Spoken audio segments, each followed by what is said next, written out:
Hello, this is Alicia with Ali.plans Cuteness, and I am here in the middle of this mess to show you this memory book that I made and talk you through a little bit more about how I made it and what you could do. So this memory book is created by a combination of dies, mostly from Tonic Studios. So Tonic Studios has a variety of different memory book dies. I got one to play with. Love it. I'm hooked. I have more on the way. But the thing with Tonic Studios, and I will talk about it as I flip you through this book so you can see. The thing with Tonic Studios that I don't love is that their dies are so cool. There's so many different little unique features. They have all kinds of different mechanisms and books and boxes and spinny things, and it's very cool looking, but they're also kind of like, I don't know what the word is, like traditional. They're kind of like fancy and flowery, and that's not necessarily my style. Almost like vintage sometimes. I am much more into brights, colorful sparkles and patterns and colors and characters, and so that's not really the Tonic style. And so I liked their dies, but when I look at the creations people make, they're beautiful. They're just not really my thing. But I realized I have these awesome kits from Little Bits Box. So Mommy Lay makes these kits, and they are filled with everything. They have papers, they have stickers, they have die cuts, they have like the cutouts, not the dies, like the metal dies. They have stencils, they have stamps. Those are actual stencils and stamps. And so they have all kinds of things that you can really get creative with. And while I can put the stickers in my journals, there's just so much more. And so I thought, you know what, why don't I take the papers and the stickers and the dies from this adorable kit and use them with the Tonic Studio metal cutout dies and make a book that's actually my style. So again, I like the mechanisms. I love the interactive parts in these books and in some of their other creations, if you look at Tonic Studios. But the color schemes, sort of the traditional flowery or like intricate patterns, it's not me. So I posted this on Instagram, a little flip through, and I wanted to show you some of the steps that I took to make this. I'm not going to go through the whole thing. This honestly took me like, I don't even know, 8 hours on Sunday. It was off and on. It was the whole day, but it was so much fun. It was totally worth it. And I just kept like adding to each page and putting in more. So it's way too long to show you the whole thing. And honestly, this is my first memory book. There are lots of videos out there using Tonic Studios dies to make memory books. So if you want a detailed tutorial, there are people who are much more experienced than I am who have put them out there. But I just want to show you if this is more your style. If you're like, I like cutesy and colorful and fun, and if that's what appeals to me, how you can take some of these dies from Tonic Studios or other places and make them your style, make them your own. So to start off, again, I took this kit. I think this is Sheldon's World is the name of it. It's from October 2023. And so the papers and the dies and things, a lot of it is from that kit. And then I mixed in my own like cardstock and papers. So I took that to make this book and embellish it and put it together. And so I'll show you what I did to make this, actually using a different Little Bits Box kit. So this is March Blossom from March of 2024. And again, this is what I mean. There's all these beautiful papers that I don't typically put papers in my journals. I usually like will stamp or color or, you know, ink blend. But I don't do a lot of like the paper piecing. So I thought, let me make a paper craft with these beautiful papers. So for the Tonic Studios memory book, the one that I have, I think it's some kind of like travel memory book. I honestly forget the name of it because I take stuff out of its packaging usually and put it in like these metal or these magnetic boxes.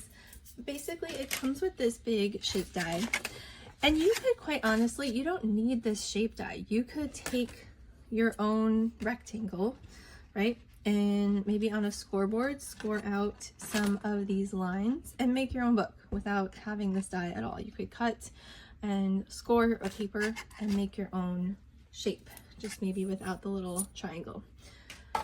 But I cut out these papers. So to make the base, what I did is I put these papers together.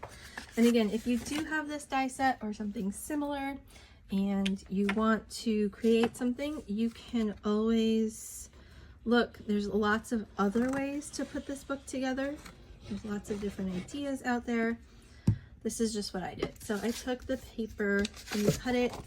This is what you get. And so I just followed, I don't know if you can see, these little score lines. I think you can see that there. So I took the score lines, the bottom and the top, and I scored that and then did the same with this one. And I'm going to put these together like this. So just glue them.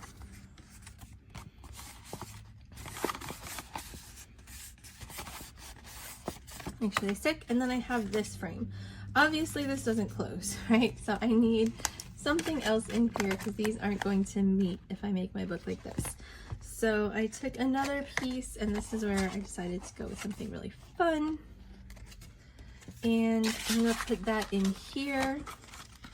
And actually, because I'm gonna glue this along the spine and the front. So this piece, I could glue it in for extra reinforcement, and in this book, I think I did. I actually put a lot of extra pieces in here. So I glued that across the back. I think I took this one and glued it also across the back, and then put a different piece on the front here. And then, I don't think I backed this with a different piece. I think I used the background piece, but I did layer quite a bit, and so it's nice and sturdy. But for today, I'm just putting this together. I'm not sure yet how I'm going to use it. I'm going to cut off this triangle piece and use it later on maybe. You can see in here I took some of those triangle pieces and I made, oops, so sorry, I made little pockets. And so that's something that I'm going to save this for. So I'm going to go ahead and take this and glue. It's going to go on here. You might want to be careful of the little kind of stitch lines because the glue can come through there.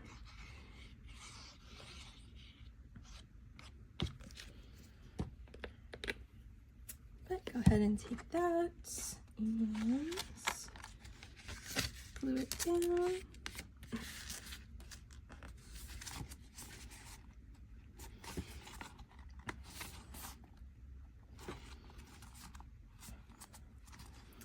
And so that is how, obviously I'd wait a little longer, let this dry better. But that's how I made my cover. And look at that. This one too is just so, I love that extra sparkle, that extra shine. It's definitely with glitter, it needs to be held down a lot longer.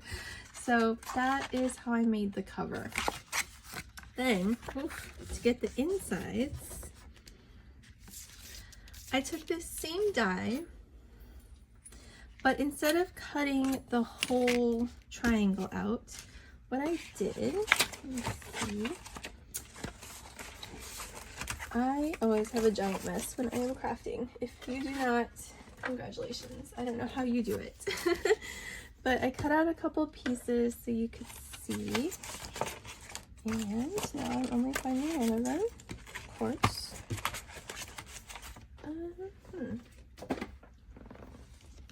Alright, well, I have this guy. Here's where I have another one. So another like awesome thing about these papers from the Little Bits box is that they're double-sided. And so these make awesome pages. So you can see here, I got a lot of variety. Oh, there it is. It was under my book. See? I got a lot of variety. Like this is one page, but it has the sort of spotted print on the front side, and then on the back it has the Sheldon the Turtle print. Or this one is the same thing, right? We have this plaid purple on one side, and then this much more kind of rainbow turtle design on the other.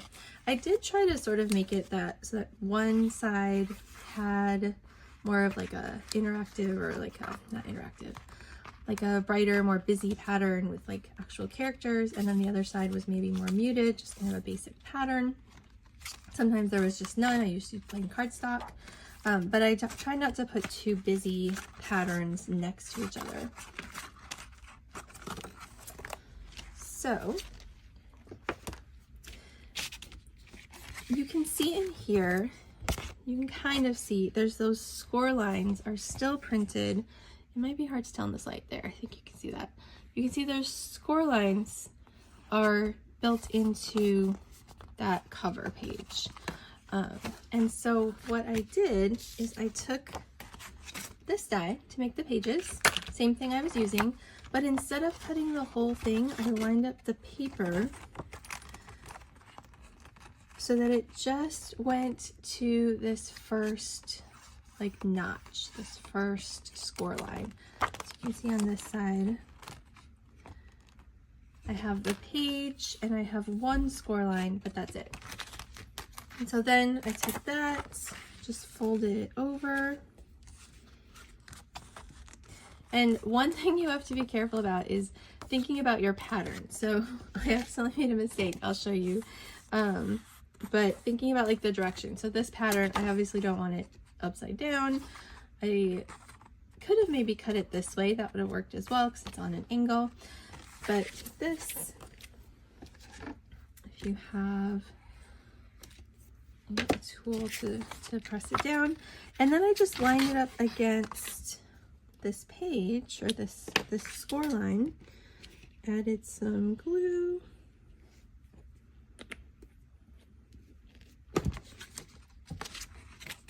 and put this page right there. And so you can see now I have this one page in my book. Now in this, there are 4 score lines. So there would be room for 4. So this would be 1, 2, 3, 4. There would be room for 4 pages, just using the score line. But when I put together my book with 4 pages, it just felt like it was so empty.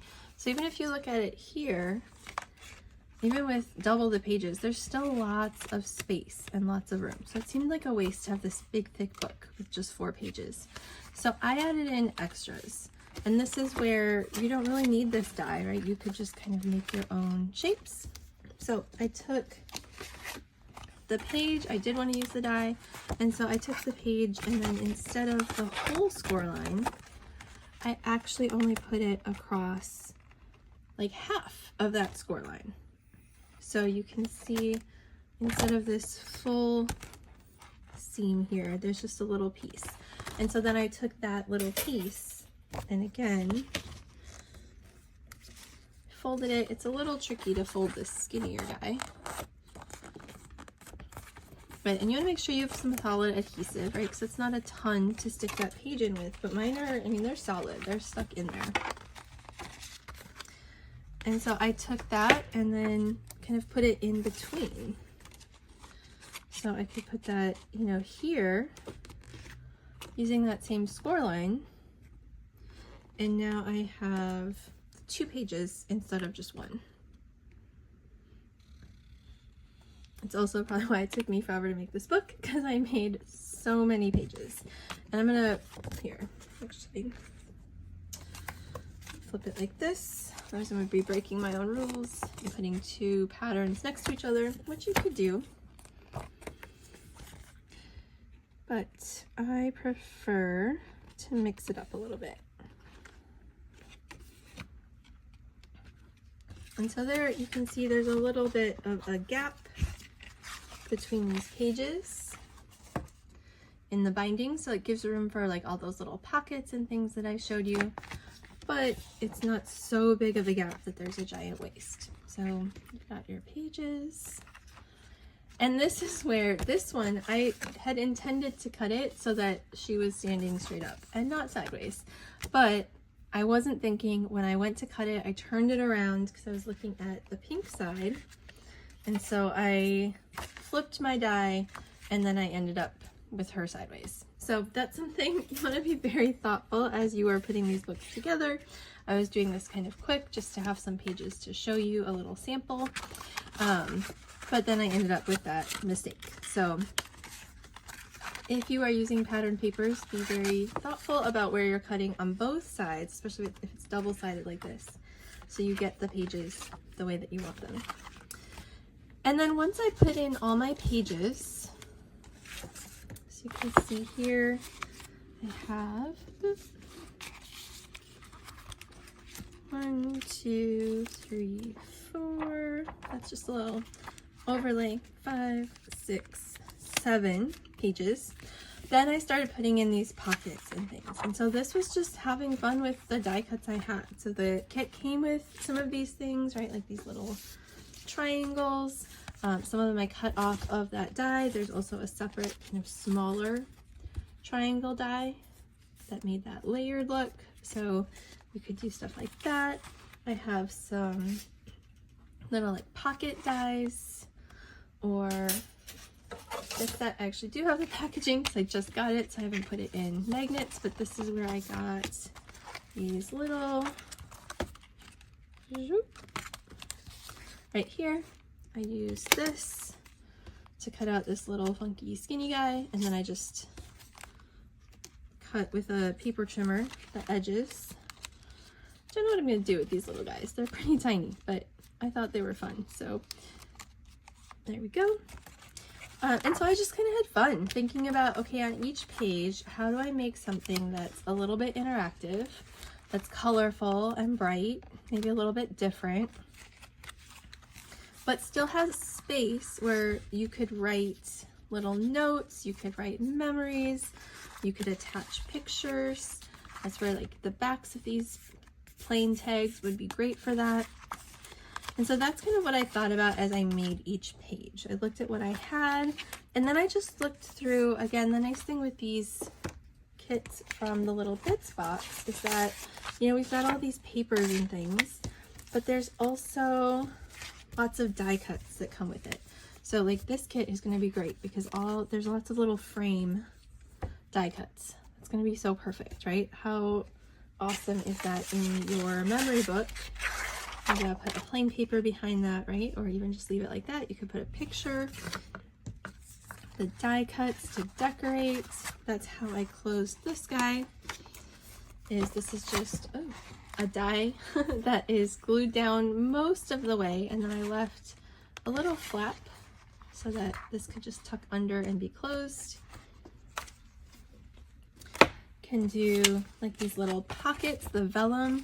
This is a really fun way to use the vellum. So I cut out this pocket, and again, just kind of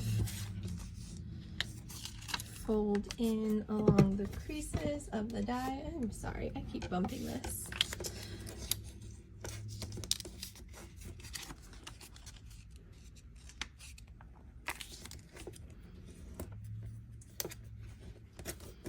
It's not super precise because I'm doing it really quickly because this video is already longer than I expected. So if you were still with me, thank you.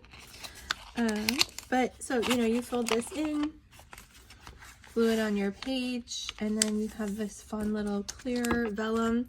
And this is where I would look at these dies and then look at, you know, what tags do I have that could maybe fit into the pockets, and cut out some tags or some little pieces and just decorate and have a lot of fun. So that is how I made this book. Again, if you don't have these specific dies, you could hand cut things. It would be a little bit more work, right? But it's definitely possible. Some of these shapes are pretty basic. This, especially kind of the foundational piece, is definitely something that you could just cut and score where you want to score and put a book together. You just have like a regular cover instead of these little corner pieces, and then fill the inside with whatever, right? Fill it with, even if you have little pockets and things, just your stickers, your die cuts, your decorative pieces, and just make it your own. So hopefully that was helpful for you to see how I put this together and gives you some ideas. Again, if you're like me, when I was first looking at these kinds of interactive dies, I loved them, but I was like, this isn't my style. I wouldn't put it together like that. But you don't have to. I was able to actually just find a lot of inspiration from finding papers and stickers and things that I loved, and then using the dies but putting my own little flair to it. So I hope you enjoyed this. Now my challenge is I need to actually use it and put stuff in it. Oh, this guy here, I literally just took a pre-existing package, put my die cut in there, put my sparkles in there, cut out this topper, and then just glued it, sealed it shut to make this little shaker. You could of course attach it so it doesn't flip up like this, but I like to be able to play with it. So that also you can do pretty easily. And just have fun. Right? Put your own colors, your own kind of take on it, your own embellishments. I thought this die cut was cool because just write on the back of it.